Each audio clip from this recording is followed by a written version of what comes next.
देखिए पूरे देश में फैलेगा और किसानों के मन में गंभीर चिंता है कि जो न्यूनतम समर्थन मूल्य हमको मिला करता था वो सरकार नहीं देगी।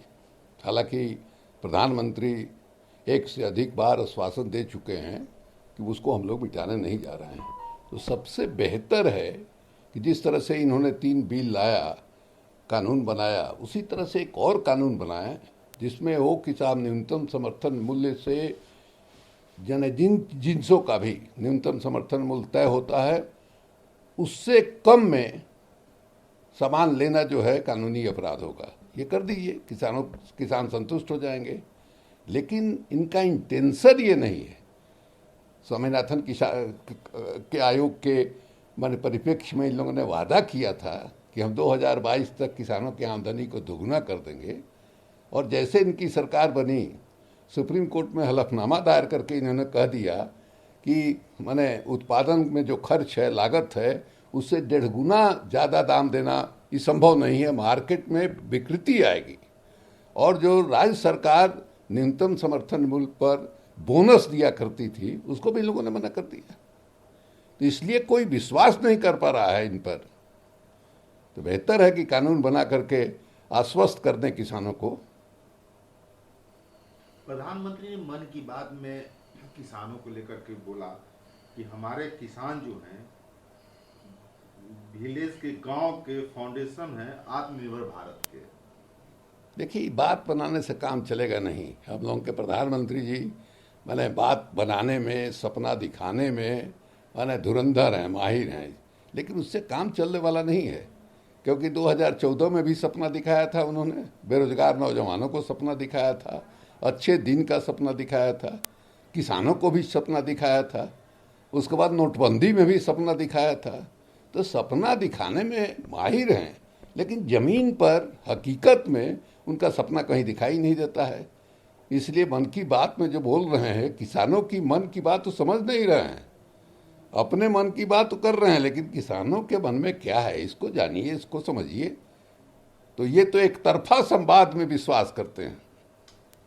आखिर काफी जद्दोजहद के बाद बिहार के पूर्व डीजीपी गुप्तेश्वर पांडे जदयू में बजाबते शामिल हो गए। उन्होंने कहा कि मैं राजनीति नहीं समझता हूं। इसमें जद्दोजहद क्या है भाई? यानी जैसे उन्होंने इस्तीफा दिया उसी समय स्पष्ट हो गया था कि चुनाव लड़ेंगे, और किससे लड़ेंगे तो जदयू से ही लड़ेंगे। उन्होंने सीधे कहा कि हमारे गार्जियन है मुख्यमंत्री जी, मुख्यमंत्री जी ने उनको डीजीपी बनाया। तो उस समय जिस समय डीजीपी वो बने थे, अन्य लोग भी थे डीजीपी के कतार में, और लोग माने अनुमान लगा रहे थे कि शायद गुप्तेश्वर पांडे को नहीं मिले, माने कई कारणों से, उसमें हम नहीं जाना चाहते हैं। लेकिन बावजूद इसके माने सब चीज़ को दरकिनार करके नीतीश जी ने इनको डीजीपी बनाया।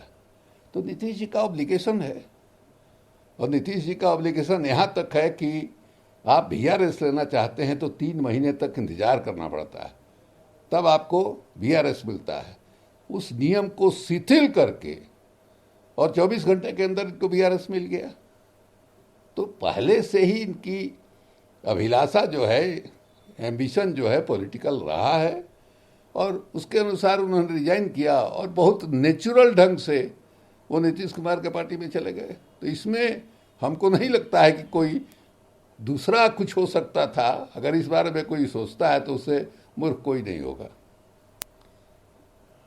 देवेंद्र फडणवीस और संजय रावत की मुलाकात एक 5 स्टार होटल मुंबई में काफी राजनीतिक रंग लेने लगा है। तो इस पर सफाई आई है संजय रावत की कि राजनीति के तहत हम लोग नहीं रहे, इसमें कोई राजनीति नहीं है। वहीं देवेंद्र फडणवीस ने कहा है कि शिवसेना से हाथ मिलाने का कोई इरादा नहीं। देखिए, कहने के लिए कहा जा रहा है कि संजय राउत सापदा के संपादक हैं, जो शिवसेना का माने मुखपत्र है उसके संपादक हैं। ये कहा जा रहा है कि उस इंटरव्यू के लिए वो फडणवीस साहब से मिले थे, और पहले उन्होंने समय मांगा था। फडणवीस को बिहार आना था, तो उन्होंने कहा था कि बिहार से हम लौट करके आएंगे तो हम समय देंगे। तो ये कहा जा रहा है कि इसमें राजनीति मत देखिए, लेकिन इस देश में सब कुछ राजनीति के ही तहत होता है। इसलिए जो अनुमान लोग लगा रहे हैं कि ये जो पुराना रिश्ता है वो कहीं बहाल होने तो नहीं जा रहा है। तो ये लोगों का हक है, लोग अंदाज कर सकते हैं। आप सफाई कितना भी दीजिए, लेकिन संदेह के घेरा में ये मुलाकात तो आ ही गई है।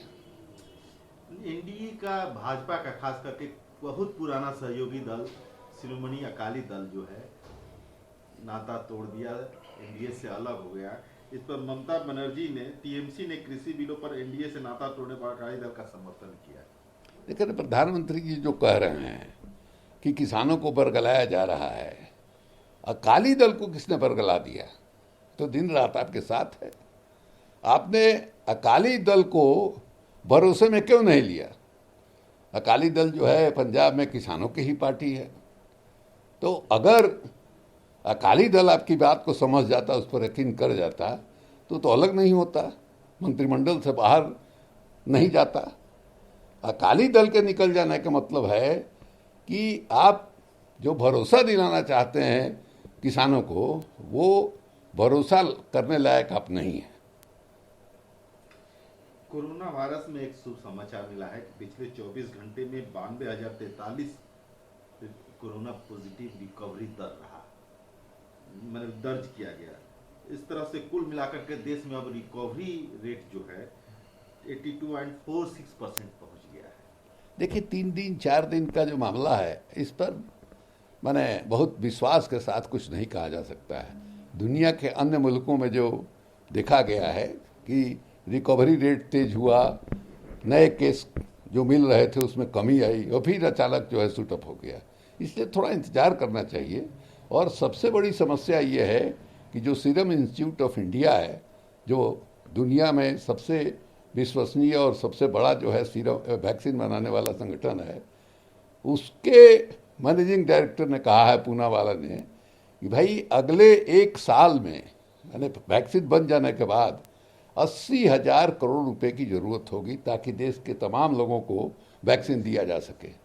उसके बारे में सरकार को विचार करना चाहिए, क्योंकि जो हालत दिखाई दे रहा है सरकार का, और ये सरकार कितनी बेईमान है कि जो शेष जो है जीएसटी के नाम पर वसूल करती थी, 2.5 लाख करोड़ से ज़्यादा मैंने वसूल किया, और सीएजी के रिपोर्ट के मुताबिक जो जीएसटी वाला खाता है उसमें नहीं जमा किया। 1.5 लाख करोड़ से ऊपर जो है दूसरे बंद में खर्चा कर दिया। तो सरकार जो है उसकी तैयारी करे, उसके लिए कमर कसे कि 80,000 करोड़ रुपया कैसे आएगा ताकि देश के तमाम नागरिकों को उस वैक्सीन की सुविधा मिल सके।